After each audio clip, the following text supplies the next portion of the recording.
அக்ஷய திருதி இன்னைக்கு ஏன் தங்கத்தை வாங்கினா 1 மடங்கு 2 மடங்கு ஆகுதுன்னு சொல்கிறாங்கன்னு தெரியுமா? வாங்க தெரிஞ்சுக்கலாம்.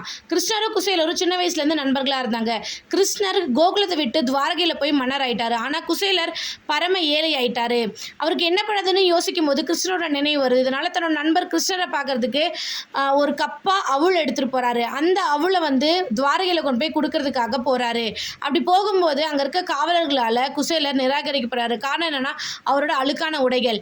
இதனை கண்ட கிருஷ்ணர் மனம் வருந்தி தன்னோட நண்பரை கட்டி அணைத்து உள்ளே கூட்டிகிட்டு போகிறாரு. அவருக்கு விருந்து கொடுத்து உபசரிக்கிறாரு. அப்போ அவர் கொண்டு வந்து அவுளில் ஒரு வாய் எடுத்து சாப்பிட்றாரு. அப்படி சாப்பிடும்போது அக்ஷயம் அப்படின்னு சொல்கிறாரு. அப்படி சொல்கிற அந்த கணம் குசேலர் வீடு ஃபுல்லாக தங்கங்களாக நிரம்பப்படுது. இந்த தங்கத்தெல்லாம் பார்த்து ஆச்சரியப்பட்ட குசேலர், இந்த தங்கத்தை நான் மட்டும் வச்சுருந்தா எப்படி, எல்லாத்துக்கும் கொடுக்கணும்னு சொல்லி அந்த ஊர் மக்கள் எல்லாத்துக்குமே தான தர்மம் பண்ணுறாரு. அப்படி பண்ண அந்த தங்கங்கள் குறையாமல் அதிகமாகிட்டே இருக்குது. இந்த ஒரு நாளை தான் நம்ம அக்ஷய திருதியாக கொண்டாடுறோம். அதாவது நம்ம தங்கத்தை சேர்த்தணும் அப்படிங்கிறது எண்ணம் இல்லை. நம்மக்கிட்ட இருக்கிற பொருளை மற்றவங்களுக்கு கொடுக்கறது தான் இந்த அக்ஷய திருதியோட பெரிய பலனே.